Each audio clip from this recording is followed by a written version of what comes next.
And good morning, peeps. Good Wednesday morning. Hard it was one of those, it's like the third time in a row I have pulled up the wrong thing because for some reason it didn't go in order. Normally it's in order what my presentations are going to be, and this one was all jumbled up. So I had us pulled up for tomorrow, and I'm like, oh, wait a second, it's today, so it's Wednesday. It's not Thursday. I'm going to turn the banner off because you guys know what to do. You know to put the hashtag peeps in the comments, and we're going to do that just to check it out. Make sure that everything is going as it should be. So if I'm going to put hashtag peeps, wake up and smell the coffee. There we go. And I'm going to push this right now, and you should see it change and we've got two different things. We've got two different things because it's showing me coming from the YouTube side of things as well as the Facebook side of things. And when you put your comments in the comment stream, I can pull those up too. And if you put the hashtag peeps, it will be entered automatically in our giveaway tool, which we'll do at the end because I love a good confetti ending for our show. Okay, I'm gonna bring up our quote of the day, which um, I did take almost a 2 week hiatus in the middle of National Poetry Month. But we're gonna recycle some of these wonderful authors like Leslie Marmon Silko, come November when it's National Native American Heritage Month.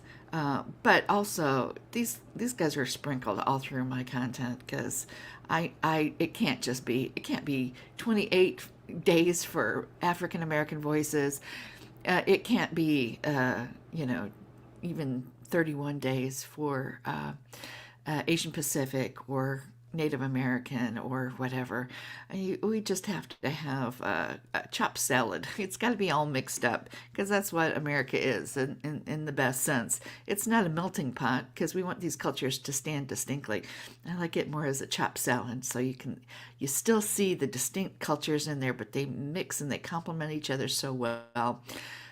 That's my idea of the ideal American program that we've got going on here.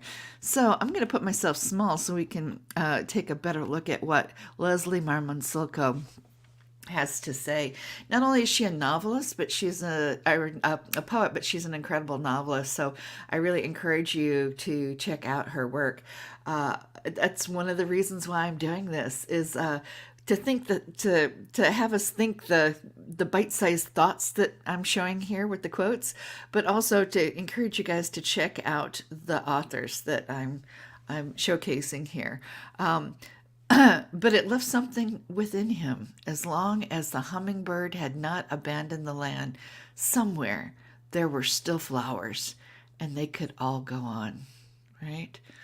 So it's like the harbingers of spring right now because oh my goodness, we've had third, fourth, fifth, and sixth winter here in Minnesota. It was snowing last weekend, even just not enough to stick too much, but yeah, oh come on, next week is May. We want the May flowers and our showers have been more snow than rain, and which is it's mixed because we've had so much snowfall this year that the rivers are cresting.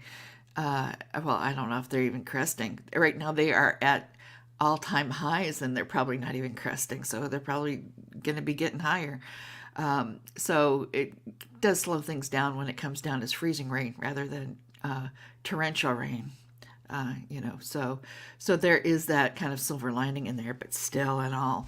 And last weekend, we had power outages. We didn't have power outages all winter, but we've had them this spring. And the scuttlebutt around the interwebs was that the reason for the power outages because we did not have high winds. Normally if the ground is thawed and we've got high winds, then you get the dead trees coming down and hitting power lines. But what I was told was last week the issue with the down power lines was loons, our state bird. They were falling from the sky because of the dramatic shift in temperature. They'd already started to migrate, but they had gotten so much ice in their coat that they were too heavy to fly, and they were just like dropping. And loons are built oddly.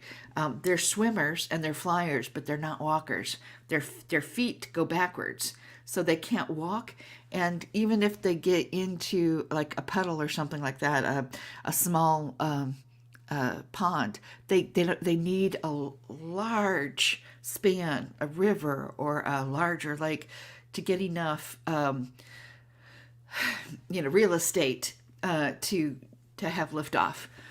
So that was sad. But then I saw so my Facebook feed and other social media feeds, the Reddits and the Twitters and everything else, was rife all weekend long, or all week long, with the downed loons, but also this amazing aurora borealis. Because that's the other thing that's happened this spring, is that we've had just, again, record aurora borealis, which means that sun flares and things like that. So also outages of the interwebs.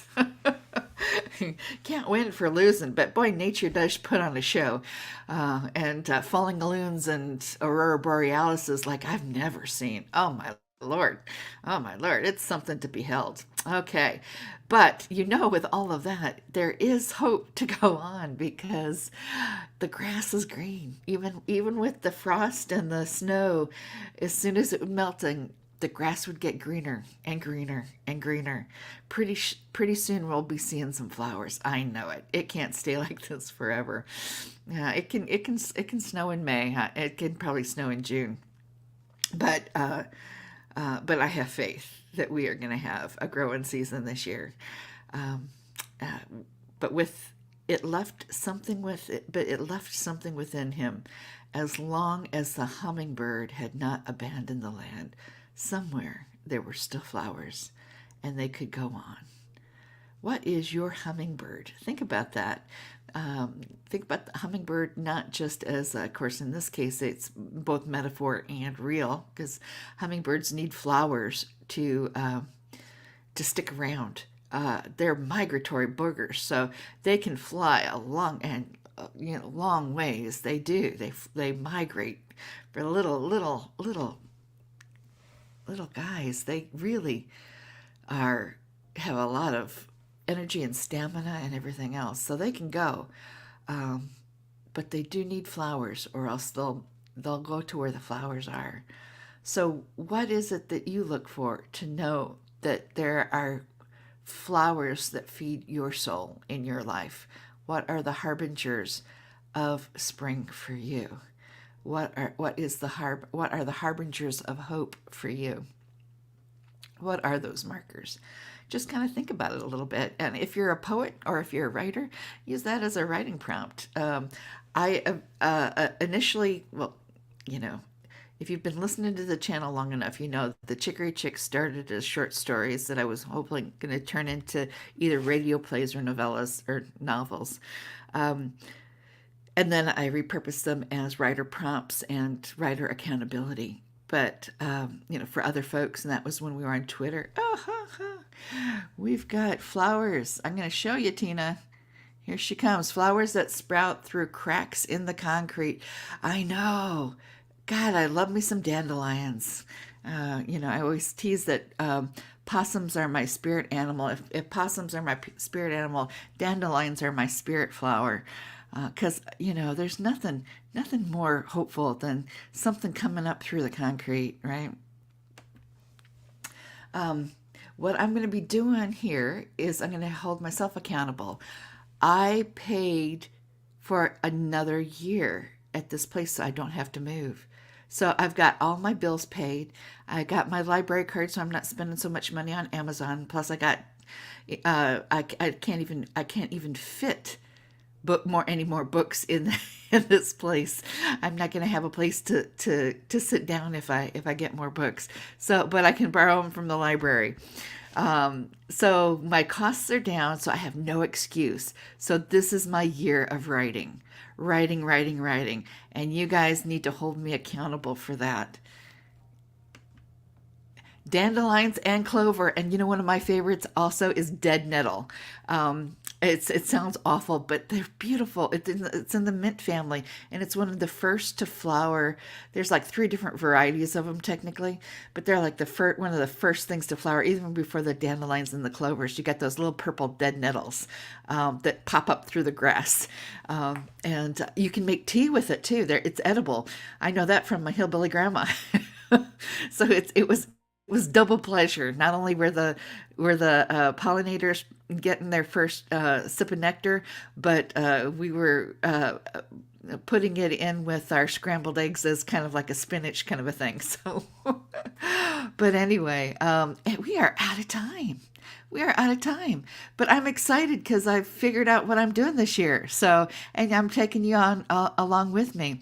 So, I'm gonna end the broadcast, but you know what I'm going to do? Tina, you did not put hashtag peeps in the in your thing. You need to, so you get to our end here. I'm going to do that right quick. We're going to give the giveaway tool. Right, see, no hashtag peeps. We gotta. It's a practice thing. We'll get our practice down. Here we go. Hashtag peeps, and it's gonna go. And I'm gonna leave you on. I'm gonna leave you on the confetti because that's the best way to leave you. Have a blessed day, and we'll see you tomorrow.